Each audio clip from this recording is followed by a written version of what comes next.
in all of my prayings, in all of my gospel work, in all of my travel planning. I exist to bear the fruit of the obedience of faith for the sake of the name. That's why we exist as a church. What is the fruit of faith in the life of the church? That's the question John Piper answers from Romans 1, 8-15 in this episode of Light and Truth. This sermon was originally preached at Bethlehem Baptist Church on May 31st, 1998. Now, if you took Romans 1:5, which I think you should do, and say, Paul, what is your mission statement? I think Paul would say, I exist by the grace of God. You can see that in verse 5. Grace came to me. Grace. I exist by the grace of God to bring about the obedience of faith among the nations. That's not the ultimate goal. That's the penultimate goal. The proximate goal. That's next to the end. I exist to bring about the obedience of faith among the nations on behalf of or for the sake of the name of Jesus and His Father. The glory of God. So to boil it down, I think he would say, my life and my ministry and my letter writing are for this one glorious, overarching purpose, to bring about the obedience of faith unto the glory of Christ and His Father. Now, what he does in this next paragraph, I think, is to show the Roman believers that he is really passionately committed to this in their lives. It could be that some group or person has sown seeds of doubt in their minds that Paul would have come here a long time ago if he cared about you. And if he really meant what he said in verse 5, that he wanted to bring about the obedience of faith among all the Gentiles, he would have come here a long time ago. And since he hasn't come, and you hardly know this guy, he's a fake. That may well lie behind the way he unfolds these verses. But whether it is or not, he does labor to persuade them. I really mean verse 5 in your case. I am really about faith. I love faith in your case. I exist for faith in your case and the glory of God. So that's what I want you to see. And he does it in at least 3 steps. Number 1, in verse 8, he is showing by the very way he thanks God for them that he is committed to their faith. He loves their faith. He wants to live for their faith to the glory of God. Let's read verse 8 and notice some things. First, I thank my God through Jesus Christ for you all, because your faith is being proclaimed throughout the whole world. Now notice 4 things in this verse. He says, first of all, that he thanks God for them. How easy it would have been for him to write, I thank God for your faith. And he didn't write that. That would be true. I'm sure that's true. But the way he wrote it matters. He said, I thank God through Jesus Christ for you all. Persons have faith. Faith is not a commodity that Paul is going through the world amassing into a big bag. Persons have faith. Faith is only significant because it is a way that persons are toward God. It's a person thing. It's a people thing. It's not just out there floating in the air. Faith. The obedience of faith. That comes from persons. And so he directs his thanks to God for persons, first of all. The second thing he does in this thanksgiving is to thank God for persons who have faith. You see that? I thank my God through Jesus Christ for you all, because your faith is being proclaimed throughout the whole world. So faith does matter, and that links it with verse 5, right? Verse 5 says, I exist to bring about the obedience of faith. And now he says, and so I'm so thankful that you have faith. So he's illustrating in his gratitude that he's really committed to verse 5 in their lives. He's on their side. He's saying, yes, I'm excited about what God's doing in your life through faith. The third observation is that this faith has evidently become visible or knowable throughout the world. He says, I thank my God through Jesus Christ for you all, because your faith is being proclaimed throughout the whole world. Well now, faith is invisible. Romans 10:9 says, if you believe in your heart, nobody can see that but God. If you believe in your heart that God raised him from the dead, you will be saved. Nobody but God can see the act of faith. So, how did this reputation get out there? How did people know that they were this kind of believer? And surely the answer is given in verse 5. The obedience of faith is what had happened. When faith is strong, when faith is real, when faith is vital, James says it works. Faith without works is dead faith. And faith that is vital and living is an obedient faith. And obedience is visible. Let your light so shine that men may see your good deeds and give glory to your Father in heaven, which is what evidently people were doing with regard to the Roman faith. And notice fourthly, I thank my God.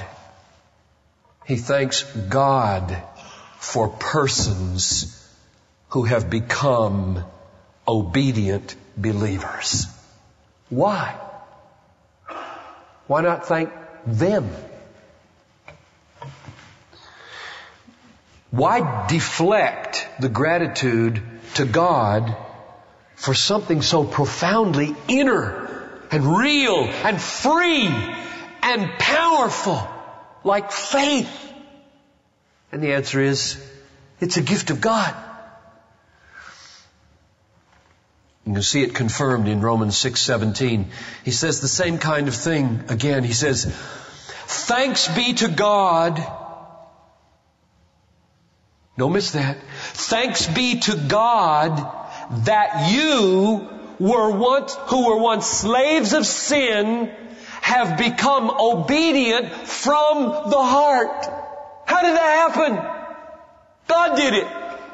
I thank God for you, he says, because your faith has become the kind of faith that is known everywhere.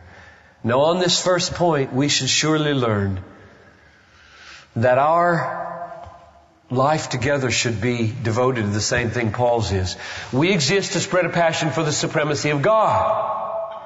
Now Paul here is magnifying God in verse 8 by giving God credit for their faith. Right? I thank you that they are believers. I thank you that they are believers. You get the glory. That's the second half of Romans 1:5. I want to bring about the obedience of faith for the sake of the name, so that when people become believers, they magnify the name of God, not themselves. I was smart enough. I was shrewd enough. I was wise enough. But rather the name was gracious enough to me. There's a second way that faith magnifies the supremacy of God. Faith by its very nature is dependence, it's leaning, it's relying on another, and therefore faith magnifies the dependability of the one it's leaning on. If you take a risk, because somebody has promised you they'll take care of you. You magnify their trustworthiness. You show how dependable they are when you take a risk and lean on them and trust them to come through for you. I'll catch you. I just read a little story in one of the little papers that come from the BGC about a man who struggles with homosexuality. And he said, my first memory of my dad is standing in the water and saying, jump. He said, you catch me? I'll catch you. He didn't catch him. He laughed. God never does that. Never, ever, ever. And if you're willing to jump, you magnify His trustworthiness. You magnify His trustworthiness. So, the first way that Paul shows He's on their side and he wants them to have the obedience of faith is that he gives thanks to God for their faith. Second point. Here in verses 9 to 12, he shows the same thing, namely that he is committed to pursuing the obedience of faith to the glory of God in their lives by the way he calls God to witness concerning his ministry in his spirit to God. Let's read this. For God, whom I serve in my spirit in the preaching of the gospel of His Son.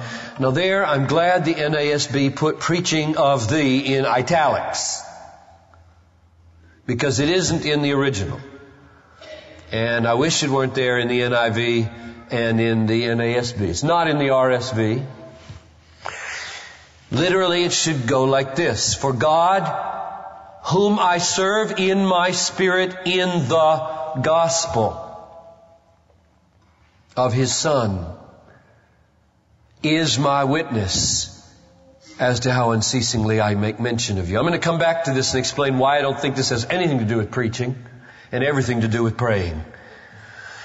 Always in my prayers making request, if perhaps now at last by the will of God I may succeed in coming to you, for I long to see you so that I may impart some spiritual gift to you, that you may be established. And you should be asking, established in what?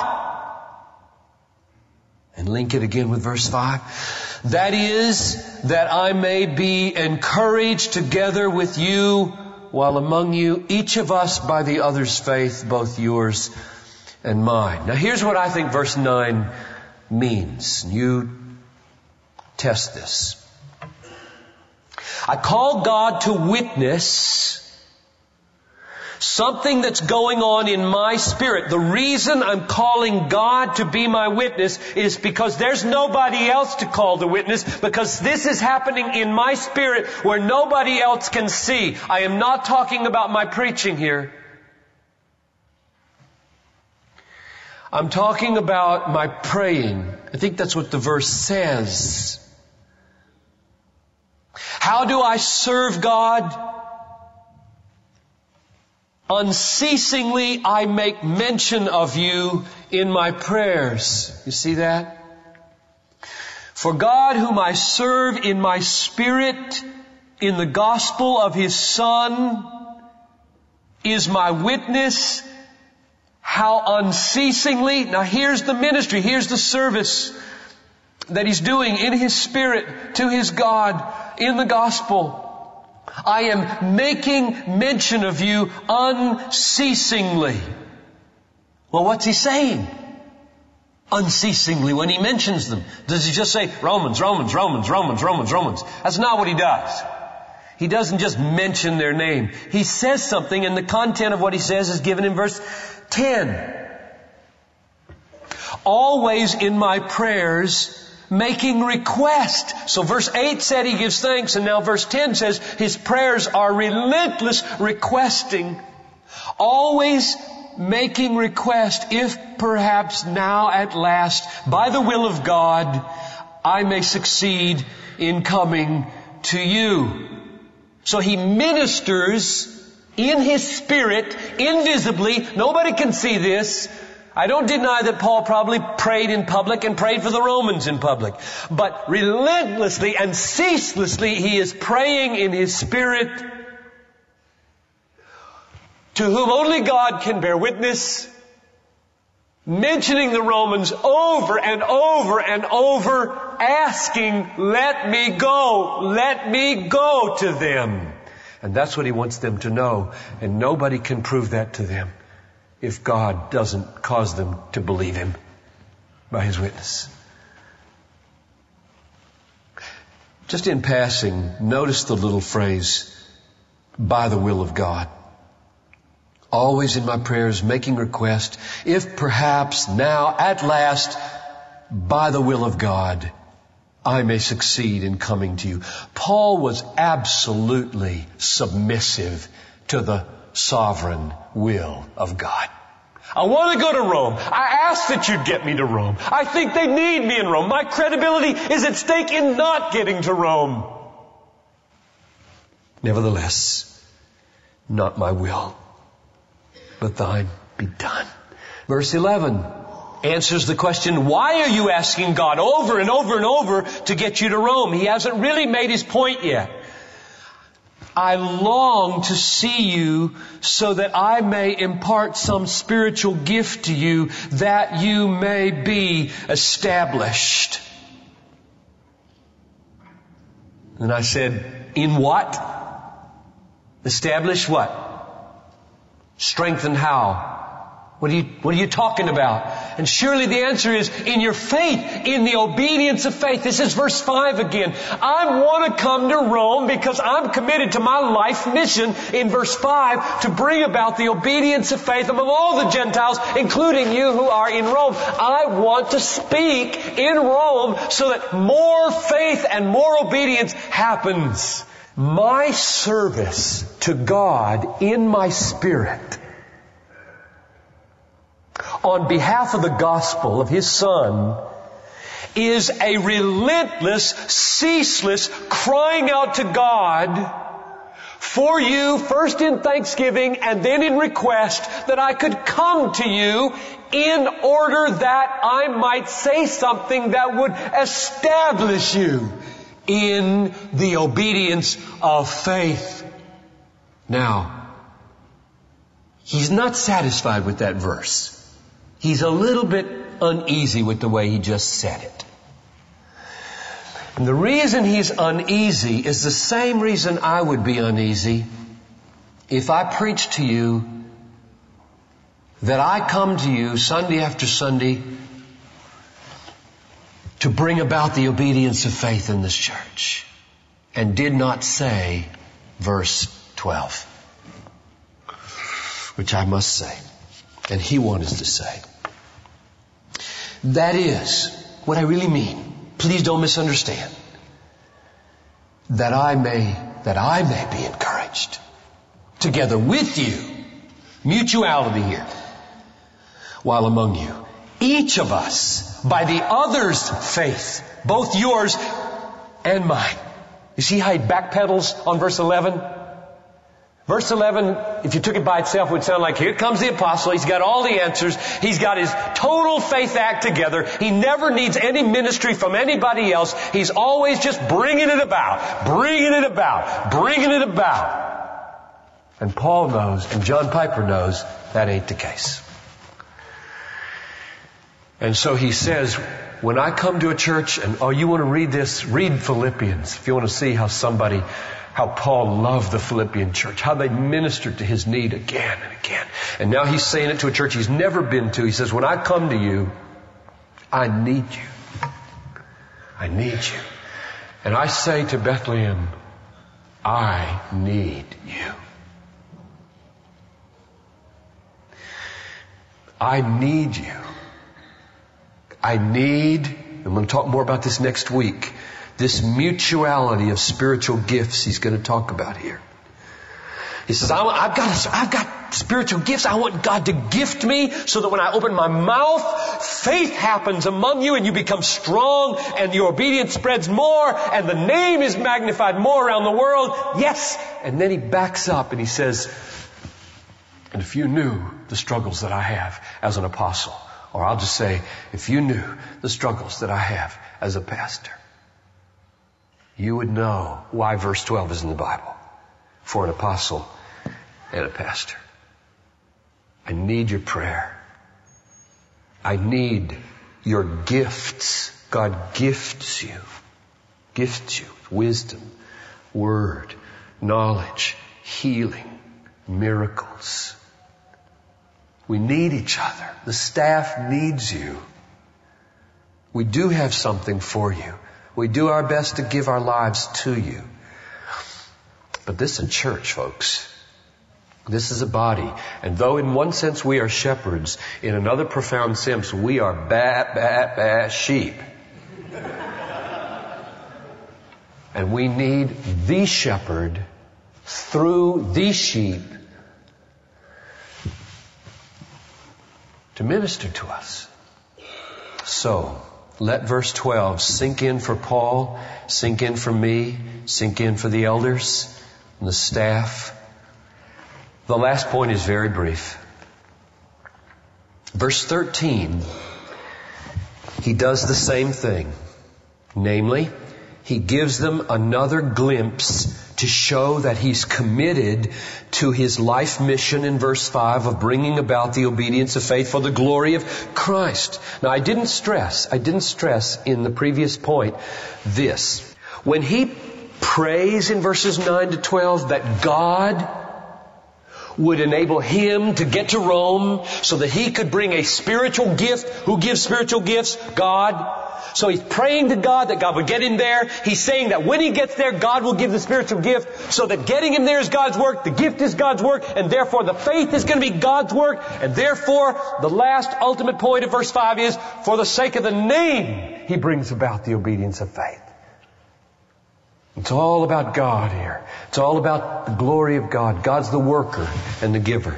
Now, this last point, verse 13, I do not want you to be unaware, brethren, that often I have planned to come to you. So please, if anybody's told you, I don't care and I never plan and I never want to come to you, even though I'm the apostle to the Gentiles and people are always slandering me, please, I call God to witness.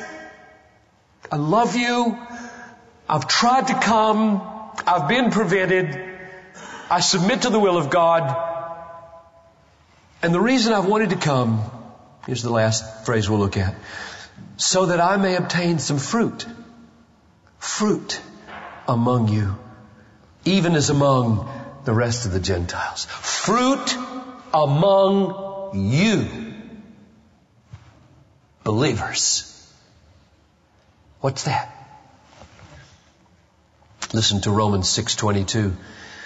Now, having been freed from sin and enslaved to God, you have your fruit, resulting in sanctification and the outcome, eternal life. It's the fruit of faith. It's verse 5 all over again. I exist as an apostle in all of my longings, in all of my thankings, in all of my prayings, in all of my gospel work, in all of my travel planning. I exist to bear the fruit of the obedience of faith for the sake of the name. That's why we exist as a church. That's the point of this message. If we exist to spread a passion for the supremacy of God in all things, for the joy of all peoples, we will do that by bringing about the obedience of faith. This is Light and Truth, God-centered preaching to help you see Christ clearly and treasure Him truly. I'm your host, Dan Kruver. Thank you for listening. On our next episode, John Piper will preach a sermon titled, The Gospel in the Church, the final sermon in our 12-part series, The Gospel of God. I hope you'll join us. For more resources, visit desiringgod.org.